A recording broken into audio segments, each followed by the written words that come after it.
Hugues Vidor, bonjour. Bonjour. Vous êtes le président de l'Union des employeurs de l'économie sociale et solidaire, l'UDES.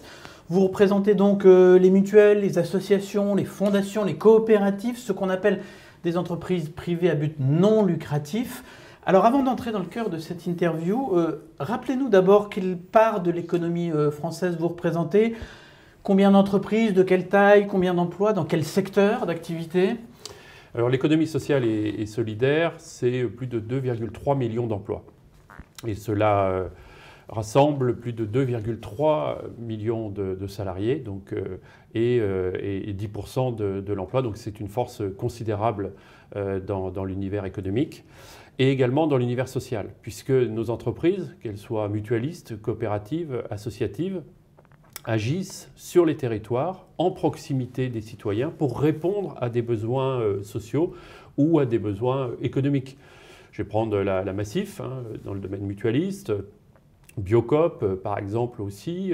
Je vais prendre les activités de l'aide et du soin à domicile, des EHPAD, des cliniques. Donc on voit bien le spectre extrêmement large dans le domaine de l'animation, du sport, de l'éducation populaire, de la cohésion sociale. Donc on est des acteurs territoriaux et l'Union des employeurs de l'économie sociale et solidaire rassemble 16 branches professionnelles, 23 syndicats d'employeurs et donc permet d'exprimer auprès des pouvoirs publics la position des employeurs de l'économie sociale. Avec des tailles d'entreprises très variées, vous en avez déjà cité quelques-unes très grosses, mais il y a évidemment des structures beaucoup plus petites. Oui, des très grosses, Harmonie Mutuelle par exemple, plus de 5000 salariés. Et puis vous pouvez avoir une association qui s'occupe des personnes malades, des centres de santé infirmiers, qui ont 5-6 salariés, ou dans le domaine également de l'animation, l'éducation populaire, ça peut être 3 salariés parfois. Donc c'est extrêmement variable. Alors on dit beaucoup que les jeunes désormais veulent donner du sens à leur travail, qu'ils cherchent de nouvelles formes d'engagement. Beaucoup de vos structures, des structures que vous représentez, peuvent répondre à cette idée. Est-ce que ça les met à l'abri des pénuries de recrutement comme on en connaît dans certains secteurs d'activité? Oui, alors je pense que d'abord je voudrais réagir effectivement parce que les jeunes aujourd'hui sont en demande d'intervenir dans des causes, dans des projets qui ont du sens. Et on l'a vu, notamment dans le cadre des jeunes diplômés aujourd'hui, une forte attente d'investir l'économie sociale et solidaire. Ça n'a pas toujours été le cas. Ça n'a pas toujours été le cas. Et je pense que l'image de l'économie sociale et solidaire a changé. Le fait que nous répondions à des besoins sur les territoires, là aussi, a évolué. Et les jeunes eux-mêmes sont en attente d'un changement sociétal dans le domaine environnemental, dans le domaine social, dans le domaine de la cohésion. Et l'économie sociale et solidaire, dans ses différentes formes, répond à ces attentes et à ces besoins. Par exemple, dans le domaine coopératif, nous avons des coopératives dans le domaine de l'alimentation, on a des coopératives dans le domaine du bois, dans le domaine de la production. Eh bien, ça permet à des jeunes de s'inscrire dans ces dynamiques-là. Globalement, vous êtes un secteur ou des secteurs qui recrutent, vous avez besoin d'embaucher? Alors oui, on a besoin d'embaucher. Je vais donner un exemple. C'est que la crise pandémique, par exemple, elle a atteint l'économie sociale. On a eu une diminution d'emplois en 2020, l'été 2020, de plus de 50 000 emplois. Eh bien, en 2021, on a retrouvé ces 55 000 emplois nouveaux. Donc on a passé la crise. Et aujourd'hui, il y a des besoins, effectivement. Il y a des endroits où on est sur des secteurs en tension, en particulier dans l'aide et le soin à domicile, où là on a des besoins de recrutement extrêmement forts qui appellent les jeunes, mais qui appellent aussi l'ensemble des générations à participer. Est-ce qu'il peut y avoir un petit risque peut-être d'angélisme, donc de désillusion? Je m'explique, c'est pas parce qu'on ne cherche pas à réaliser des bénéfices que au sein de l'entreprise, il n'y a pas des rivalités de pouvoir, des divergences sur la stratégie, des tensions entre les salariés, comme ça peut arriver dans toutes les entreprises finalement. Absolument, je pense qu'il faut là-dessus être très clair, c'est-à-dire que c'est une entreprise comme une autre d'une certaine manière, puisque les mêmes droits s'appliquent. Ce n'est pas parce qu'on est dans l'économie sociale qu'on ne doit pas respecter les salariés. Cela étant, une entreprise de l'économie sociale, elle va plus loin, puisqu'elle associe l'ensemble des parties prenantes à son projet. Donc on est sur un projet collectif où on respecte la place de l'individu dans ce projet.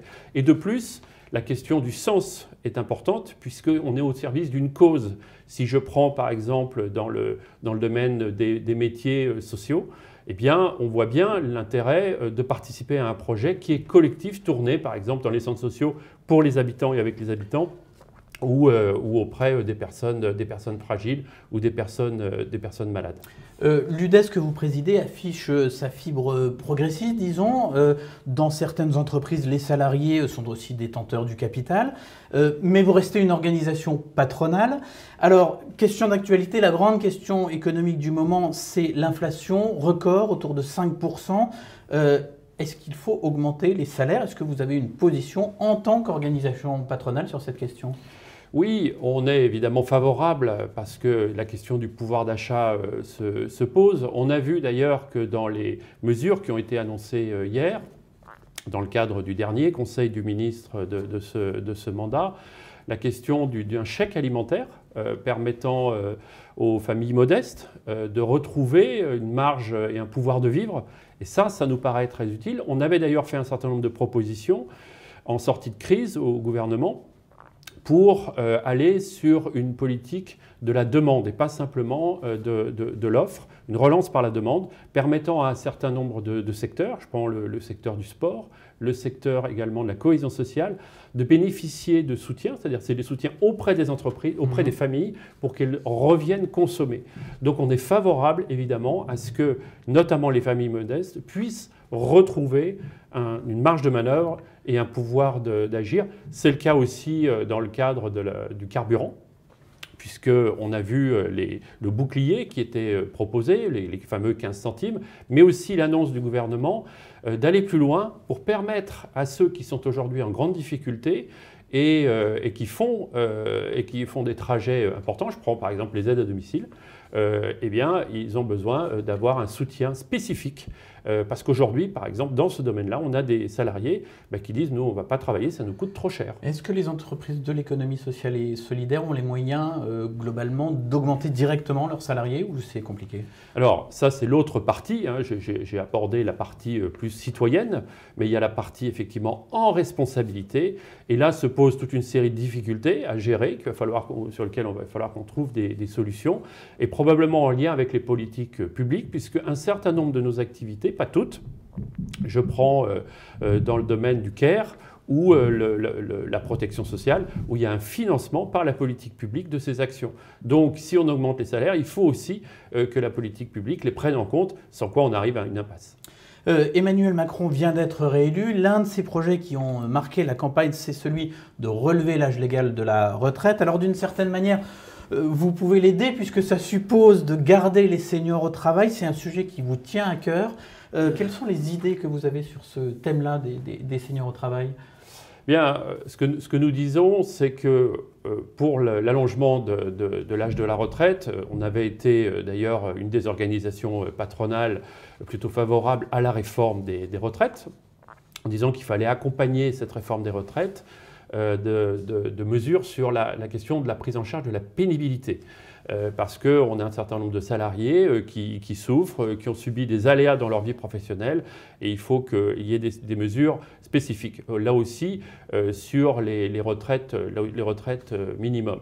Mais si on allonge l'âge légal du travail, il faut aussi qu'on permette aux seniors de continuer à travailler. Or, aujourd'hui, on sait que le taux est largement insuffisant.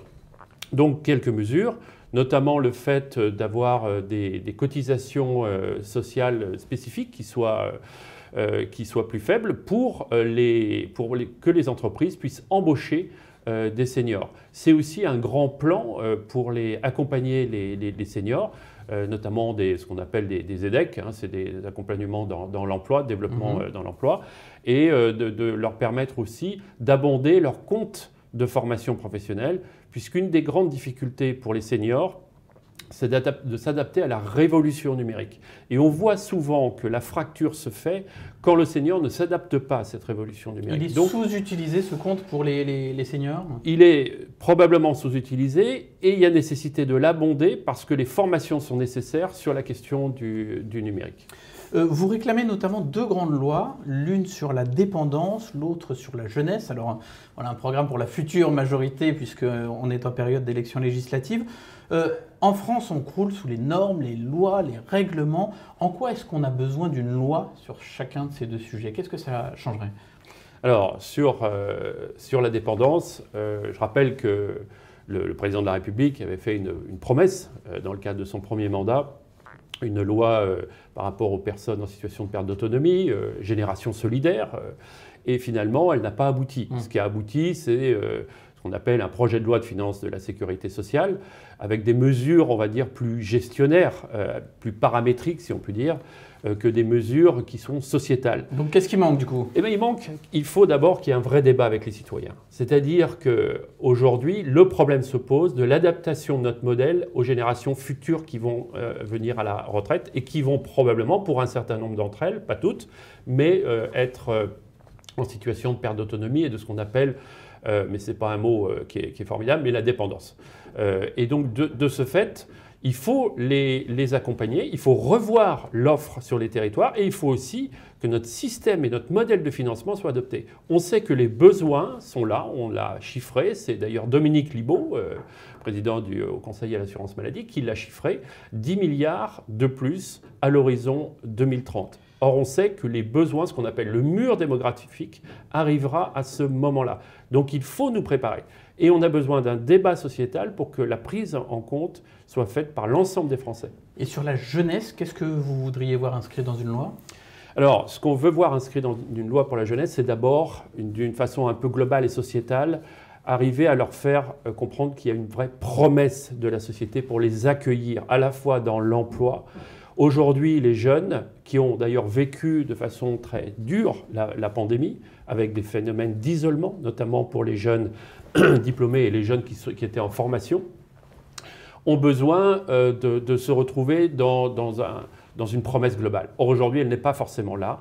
Et dans ce cadre-là, le volet emploi est capital. C'est-à-dire, comment est-ce qu'on les intègre dans la société, quelle place on leur fait. Donc vous avez des on a des mesures là-dessus, lesquelles? Absolument, on en a deux ou trois, je vais en donner une, c'est une mesure qui s'appelle les volontaires territoriaux des entreprises. Et donc ce qui permet à des entreprises de l'économie sociale et solidaire de bénéficier de l'apport de jeunes diplômés pour développer des projets qui ont un sens d'utilité sociale sur les territoires, et il y en a beaucoup besoin en proximité. On imagine c'est une déclinaison des volontaires internationaux en entreprise, hein, c'est ça l'idée? Oui, ça existe pour l'économie commerciale, on va dire. Ça n'existe pas pour l'économie sociale. Ouais. Donc on a besoin d'avoir ce pendant, parce qu'il y a une vraie attente des jeunes pour s'inscrire dans ce schéma. Un dernier mot rapidement, l'économie sociale et solidaire a connu une reconnaissance au cours du mandat qui vient de s'achever, avec un secrétariat d'État qui lui était dédié, en l'occurrence qui a été confié à Olivia Grégoire. C'est flatteur, mais concrètement, qu'est-ce que ça change? Ça change tout. Ça change tout, et je tiens là aussi à remercier l'action et l'implication de Mme Grégoire dans ce ministère. Pourquoi? Parce que c'est un levier puissant vis-à-vis du politique. Et on a besoin d'avoir un référent qui ne soit pas nulle part, qui soit à Bercy. Parce que c'est là où ça joue, notamment pour accompagner les entreprises. Les entreprises de l'économie sociale ont besoin de soutien, ont besoin d'être accompagnés. Je vais prendre l'exemple. Sans ça, Bercy n'y pense pas très spontanément? Bien, on est noyé. C'est-à-dire qu'il y a, et comme pour les autres catégories d'entreprises, il y a des ministères dédiés, il y a des secrétariats dédiés. Il y a besoin d'avoir une vision spécifique pour accompagner l'économie sociale, parce que l'économie sociale et solidaire, elle est la réponse, était l'une des réponses aux défis de demain par rapport à la question de la proximité, par rapport à la transition écologique. Et donc, on a besoin d'avoir un ministère dédié. Je vais prendre l'exemple de la crise, encore une fois, où pendant la période de la crise, avec Mme Grégoire, on a eu des réunions pratiquement toutes les semaines, ce qui fait que le phénomène d'isolement, nous ne l'avons pas connu en tant qu'organisation patronale, et on a pu être un radar pour le gouvernement pour lui expliquer les difficultés qui se vivaient sur les territoires. Et donc on verra dans les semaines, peut-être les jours qui viennent, si l'idée est reconduite dans le prochain gouvernement. Merci beaucoup, Hugues Vidor.